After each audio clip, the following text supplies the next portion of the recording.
Hello friends, my name is Anjali. दिन आज की वीडियो हम बात करेंगे सौरमंडल के बारे में, यानी सौरमंडल में कौन कौन से ग्रह रहते हैं। और हमारा सूर्य भी सौरमंडल के केंद्र में स्थित है और सौर परिवार का यह सबसे बड़ा सदस्य माना जाता है सूर्य। और फिर जितने भी ग्रह हैं, बुध, शुक्र, पृथ्वी, मंगल, बृहस्पति, शनि, अरुण, वरुण, इन सब के बारे में हम डिस्कस करेंगे कि ये इनके बारे में कि ये कहाँ पर स्थित हैं, एंड देन ये सूर्य की परिक्रमा कितने दिनों में पूरी करते हैं। और फिर पृथ्वी के बारे में हम जानेंगे। तो सबसे पहले हम जानते हैं सौरमंडल के बारे में कि सौरमंडल क्या है। तो सूर्य सौरमंडल का केंद्र, यानी कि सूर्य है ना, ये सेंट्रल में स्थित है, यानी कि ये सेंटर में स्थित है। कौन? सूर्य। ये सौरमंडल का सबसे बड़ा सदस्य कहा जाता है। और धरती सहित बाकी ग्रह इसकी परिक्रमा करते हैं, यानी कि पृथ्वी और जितने भी प्लैनेट हैं ये सब सूर्य की परिक्रमा करते हैं। ये सबको बेसिकली पता ही होगा वैसे तो। सौरमंडल सूर्य का परिवार है, जिसमें सूर्य इस परिवार का मुखी है और बाकी सबके सदस्य हैं। यानी कि सबसे बड़ा ये मुखी या कहे तो जैसे कि कोई घर में सबसे बड़ा मेंबर रहता है तो वो सबसे बड़ा सूर्य है, और देन उसके बाकी के जितने भी प्लैनेट हैं ना वो इसके सदस्य हैं। तो सबसे पहले हम सन के बारे में जानते हैं कि सन के बारे में जानते हैं। तो सूर्य है ना, ये सौरमंडल का सबसे बड़ा सदस्य है। सूर्य का जन्म 4.6 बिलियन साल पहले हुआ था। यह ज़्यादातर हाइड्रोजन हीलियम गैस से बना है, यानी कि इसमें सबसे ज़्यादा हाइड्रोजन देन फिर हीलियम गैस है। यह सब ग्रहों को प्रकाश की किरणों को सूर्य के केंद्र से निकलने में कई मिलियन साल लग जाते हैं। जिस प्रकार पृथ्वी और अन्य ग्रह सूरज की परिक्रमा करते हैं, उसी प्रकार सूरज भी आकाशगंगा के केंद्र की परिक्रमा करता है। और यह चक्कर सूर्य 225 से 250 मिलियन वर्ष में पूरा करता है। यानी कि जैसे सूर्य की परिक्रमा जितने भी प्लैनेट हैं वो करते हैं, वैसे ही सूर्य आकाशगंगा की परिक्रमा करता है। और यह चक्कर है ना 225 से 250 मिलियन वर्ष में पूरा करता है। यानी कि इतना टाइम लगता है परिक्रमा करने में हमारी आकाशगंगा की। तो सौरमंडल में कितने ग्रह हैं हम वो जानते हैं।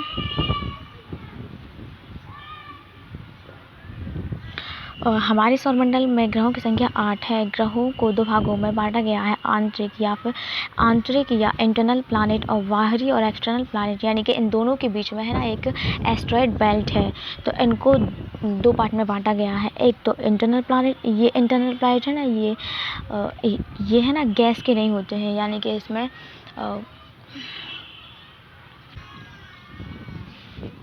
और जो बाहरी ग्रह होते हैं ना, ये एक्सटर्नली ये गैसों से बने होते हैं।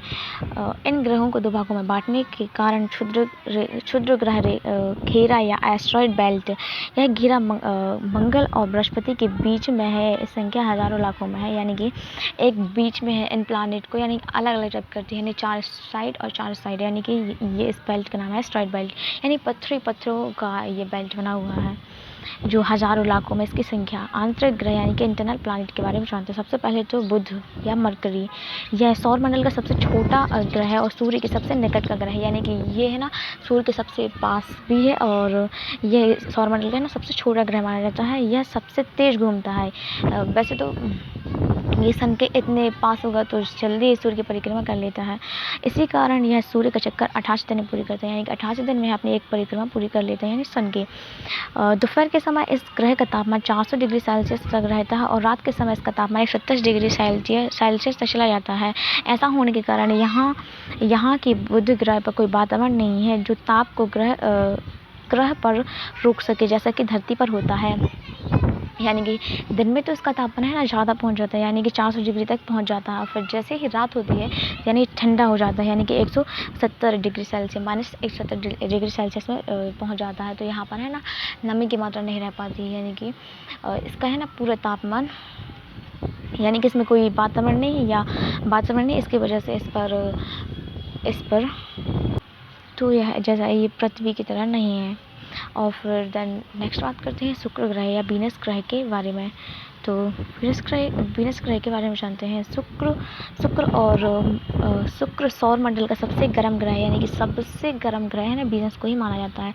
यहाँ पर तापमान 475 डिग्री सेल्सियस रहता है। यह तापमान दिन और रात दोनों में एक जैसा रहता है, यानी कि यहाँ पर दिन में भी यही तापमान रहता है, यानी 475, और रात में भी यह तापमान दिन और रात दोनों में रहता है। इसका कारण है कि यहाँ वातावरण में 96% कार्बन डाइऑक्साइड है, जो कि को कैद करके रखती है, यानी कि ये कार्बन डाइऑक्साइड गैस है ना, ये ताप को जाने नहीं देती है, कैद करके रख लेती है।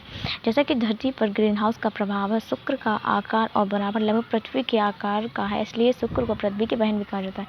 यानी कि इसका जो आकार है ना, बिल्कुल पृथ्वी की तरह है, यानी जितनी बड़ी पृथ्वी है वैसे ही इतनी ही बड़ा ये शुक्र ग्रह है। इसी कारण इसे पृथ्वी की बहन भी कहा जाता है। यह रात के आसमान में सबसे चमकदार ग्रह है और पृथ्वी से आसानी से पहचाना जा सकता है, यानी कि ये रात में ये इसे चमकीला ग्रह भी कहा जाता है, तो ये पृथ्वी से हम इसे देख सकते हैं। सौरमंडल में यह एकमात्र ग्रह है जो पूरब से पश्चिम की ओर घूमता है, यानी कि ये सौरमंडल का सब एकमात्र ऐसा ग्रह है जो पूर्व से पश्चिम की ओर घूमता है। और फिर बात करेंगे पृथ्वी के बारे में कि तो पृथ्वी सौरमंडल का एकमात्र ऐसा ग्रह है जहाँ जीवन का अस्तित्व है, यानी कि यहीं पर हम रहते हैं।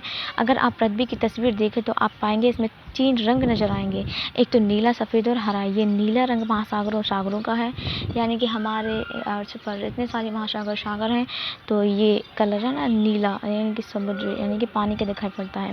समुद्र रंग बादलों का है और सफ़ेद रंग बादलों का है और हरा रंग वनस्पति का है, यानी कि हमारे अर्थ पर इतनी सारी वनस्पति और ये बादल और फिर समुद्र, तो इन तीनों का रंग दिखाई पड़ता है।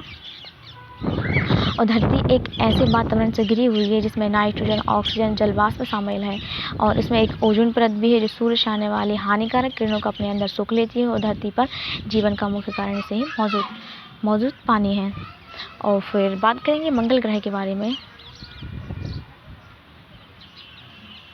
जानते हैं मंगल ग्रह के बारे में, तो मंगल ग्रह को लाल ग्रह के नाम से भी जाना जाता है। इसका कारण इसका लाल रंग होना धरती से मिलता जुलता ग्रह है, जैसे कि मंगल ग्रह पर भी धरती की तरह ही बादलों वाला वातावरण है। इसका वातावरण विरल है, यानी कि इसका भी कोई वातावरण है, बट है ना वहाँ पर विरल है। यहाँ हमारे यहाँ अर्थ में यानी कि सघन वातावरण, तो यहाँ पर जीवन संभव है। बट ऐसा पहले माना भी गया है कि पहले मंगल ग्रह पर जैसे कि जीवन रहा होगा, वहाँ पर जैसे कि पानी की कुछ भी ऐसे सबूत मिले हैं, जैसे कि मंगल ग्रह पर या हो सके तो जीवन संभव हो सकेगा आगे चलकर या पहले था। तो जैसे कि मंगल ग्रह पर धरती की तरह ही बादलों का वातावरण है, इसका वातावरण विरल है। सौरमंडल का सबसे अधिक ऊंचा पर्वत है ना ओलंपस मोंस है, यानी कि इसके ऊपर सबसे ऊंचा पर्वत इसका नाम है ओलंपस मोंस है, मंगल पर ही स्थित है। सौरमंडल के सभी ग्रहों में हमारी पृथ्वी के अलावा मंगल ग्रह पर जीवन और पानी होने की संभावना सबसे अधिक है, यानी कि एक ऐसा ग्रह है, यानी कि सिर्फ मंगल है जिस पर है ना पानी या फिर जीवन होने की संभावना है। मंगल के 2 चंद्रमा या कहें तो सैटेलाइट हैं इसके, जैसे कि हमारे अर्थ का सैटेलाइट चंद्रमा, वैसे ही इसके भी मंगल ग्रह के 2 हैं। तो एक है फोबोस, एक है डीमोस।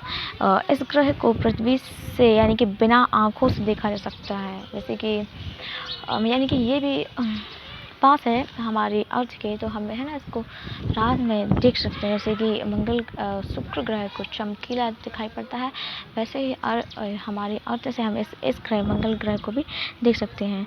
तो हम नेक्स्ट वीडियो में बात करेंगे इंटरनल प्लैनेट के बारे में कि इंटरनल प्लैनेट कौन कौन से हैं। इस वीडियो में हमने जाना था कि ये हमारे जितने भी ग्रह हैं, ये मंगल हो गया, पृथ्वी हो गई, और फिर हमारे सौरमंडल सूर्य के बारे में कि कौन है ये सब। और नेक्स्ट वीडियो हम बात करेंगे एक्सटर्नल प्लैनेट के बारे में। अगर वीडियो अच्छी लगी तो वीडियो को लाइक शेयर एंड कमेंट करना ना भूलिए। Then take care and bye.